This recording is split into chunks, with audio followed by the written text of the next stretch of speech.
नमस्कार साथियों, एक ऐसे विषय को लेकर आज मैं आया हूं। जब हम कहीं भी निवेश करते हैं और वो प्रॉपर्टी एग्रीकल्चर भूमि होती है, उसमें क्या फायदे और क्या नुकसान हमें हो सकते हैं। अब बात करते हैं ऐसे क्षेत्र के विषय में जहां पर डेवलपमेंट किसी प्राधिकरण द्वारा किया जा रहा हो। जी, मैं बात कर रहा हूं ग्रेटर नोएडा पार्ट 2 और नोएडा पार्ट 2 के विषय में। ये भविष्य के वो दोनों ऐसे शहर हैं जो बहुत अच्छी तरह और बहुत अधिक टेक्नोलॉजी के साथ बसाए जाएंगे। हर एक चीज को प्री प्लान करने के बाद ये दोनों ही शहर बसाए जाएंगे। लगभग 290 गांव ग्रेटर नोएडा पार्ट 2 में रहेंगे और लगभग 87 गांव नोएडा पार्ट 2 में डेवलप किए जाएंगे, और तमाम वो एरिया जो इन गांवों की एग्रीकल्चर भूमि है। अब इसमें निवेश का क्या विकल्प बचता है साथियों। जब भी कहीं भी डेवलपमेंट होना होता है, सबसे पहले राज्य सरकार ये निश्चित करती है कि यहाँ इस क्षेत्र में हमें विकास करना है और जो शहर बसाया जाएगा वो यहाँ बसाया जाएगा। तो सबसे पहले एरिया चिन्हित किया गया, उसके बाद वहां पर एक टीम कह सकते हैं या एक समिति कह सकते हैं जिसे डेवलपमेंट अथॉरिटी कहते हैं। जी बिल्कुल, विकास प्राधिकरण, उसको ये जिम्मेदारी दी जाती है कि आप इस क्षेत्र की तमाम जानकारी हासिल करेंगे, सर्वे करेंगे कि कहाँ कितनी भूमि है जिसे हम अधिग्रहण करके डेवलपमेंट कर सकते हैं। अब ये काम बचता है राज्य सरकार के स्तर का और प्राधिकरण स्तर दोनों मिलके इस पर सर्वे करते हैं। तो सर्वे में ये निश्चित होकर बाहर आता है कि यहाँ इस क्षेत्र में जो कुल एरिया है वो इतना निकल के आता है जिसपे हम यहाँ डेवलपमेंट कर सकते हैं, शहर बसा सकते हैं या अपनी प्लानिंग और प्रोजेक्ट्स को लेकर आ सकते हैं। अब बात आती है उसमें सबसे पहले उन किसानों के हित के विषय में जो वहाँ जमीन के मालिक होते हैं। जिन किसानों की जमीन होती है, सबसे पहले प्राधिकरण और राज्य सरकार इस बात को ध्यान में रखते हैं कि सबसे पहले किसान को खुश किया जाए, उसको मुआवजा दिया जाए उसकी जमीन का, और ऐसा क्या हो सकता है जिसके माध्यम से किसान खुश रहे और डेवलपमेंट में भागीदारी निभाए। इस तरह की चीजें तब संभव नहीं हो पाती जब किसान नाराज होता है प्राधिकरण से। और आप देखते हैं जिला गौतम बुद्ध नगर की अथॉरिटीज, ग्रेटर नोएडा हो, यमुना एक्सप्रेस की अथॉरिटी हो या नोएडा अथॉरिटी हो, किसान कहीं ना कहीं नाखुश रहता है। लेकिन अब आगे से ऐसा ना हो, इसकी बहुत अच्छी तैयारी प्राधिकरण ने करी है। वो तैयारी ये है कि किसान के मन अनुसार ही अधिग्रहण किया जाएगा। बिल्कुल मैं सही कह रहा हूं। अब के बाद जो भी शहर यहाँ बसाए जाएंगे, नोएडा पार्ट 2 या ग्रेटर नोएडा पार्ट 2 या यमुना एक्सप्रेसवे अथॉरिटी का वो क्षेत्र जो अभी तक अधिग्रहण नहीं किया गया है, जब भी भविष्य में यहाँ अधिग्रहण होगा, सबसे पहले किसान का हित जाना जाएगा, उसके मन अनुसार ही अधिग्रहण किया जाएगा। क्योंकि अब तक क्या था, प्लानिंग के अंतर्गत जो भी भूमि आई, प्राधिकरण ने उसको अपने अधिग्रहण में शामिल कर लिया, चाहे किसान उस पर आपत्ति दर्ज कराए फिर भी। लेकिन अब ऐसा नहीं होगा।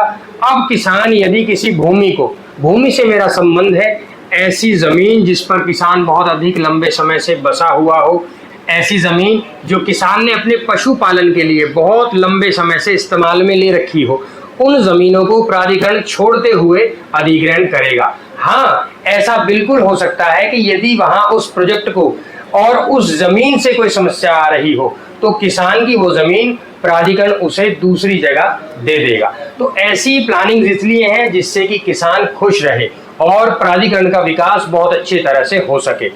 अब यहाँ विकल्प जो आता है डेवलपमेंट में वो ये आता है कि अभी जो एग्रीकल्चर भूमि है, जो कृषि की भूमि वहां है, उस पर निवेश करने का अच्छा अवसर है।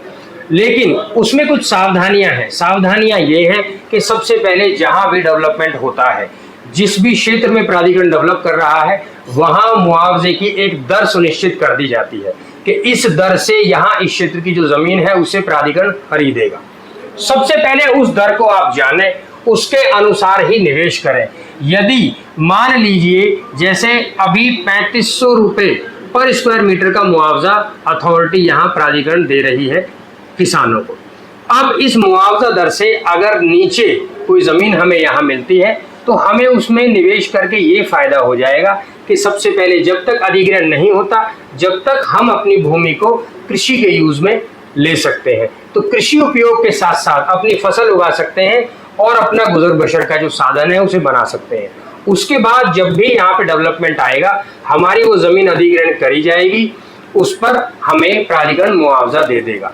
लेकिन हमें ये सुनिश्चित करना है कि मुआवजे की दर से नीचे प्राइस में हमें वो जमीन मिले। लेकिन अब क्या है, प्राधिकरण ने एक नियम है प्राधिकरण का,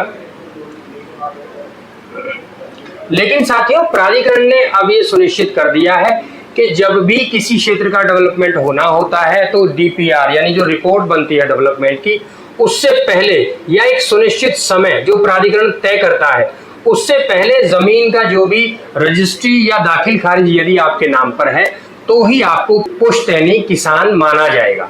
यदि ऐसा नहीं है, उस पर्टिकुलर जो भी अथॉरिटी ने समय निश्चित किया है उसके बाद का यदि आपका रजिस्ट्रेशन या म्यूटेशन है तो फिर आप पुश्तैनी किसान में काउंट नहीं होंगे।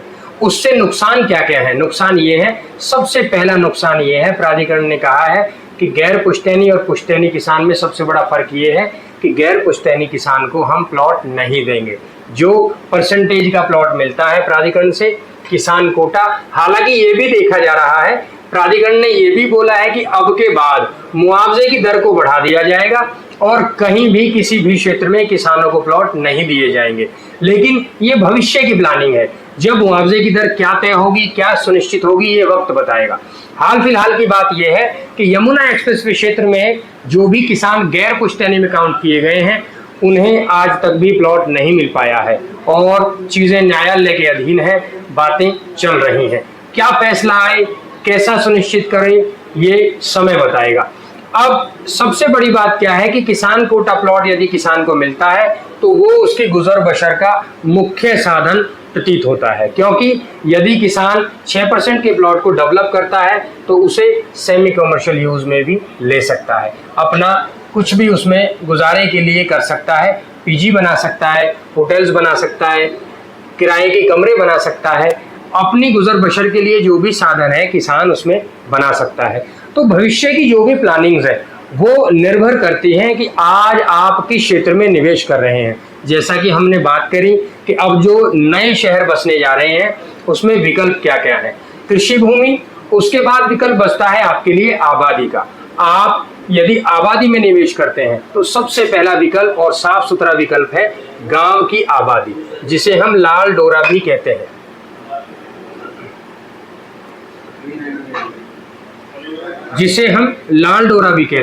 लाल डोरा की भूमिका क्या है कि वो एक ऐसी पक्की आबादी होती है जिसमें आप निवेश करके एक तरह से पुश्तैनी मालिकाना हक पा लेते हैं। जब तक वो जमीन रहेगी आप उसके मालिक रहेंगे। ऐसा इसलिए है कि लाल डोरा की जो जमीन होती है उसमें सबसे पहले जो कागजी कार्रवाई होती है वो रजिस्ट्री होती है। रजिस्ट्री के बाद किसी भी तरह की कोई दिक्कत ना हो, इसके लिए सबसे बड़ा प्रूफ होता है दाखिल खारिज का, म्यूटेशन का।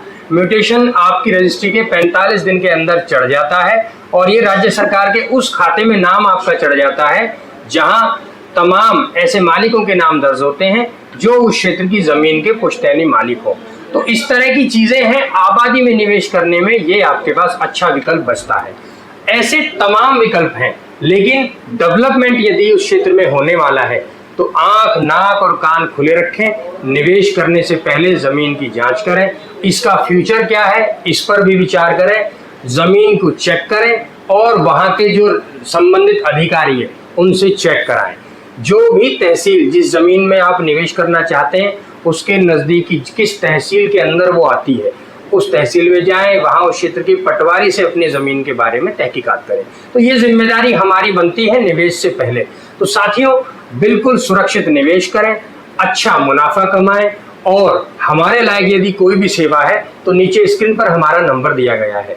निवेश से जुड़ी कोई भी जानकारी जिला गौतम बुद्ध नगर में जितनी भी अथॉरिटीज डेवलप कर रही हैं और भविष्य में होने वाले डेवलपमेंट से संबंधित कोई भी जानकारी आप चाहते हैं, स्क्रीन पर हमारा नंबर दिया गया है, एक बार नंबर जरूर डायल करिएगा। साथियों ये वीडियो उन तक जरूर पहुंचाइए जो यहाँ निवेश करने का मन बना रहे हैं। हमसे जुड़े रहने के लिए धन्यवाद। जय हिंद।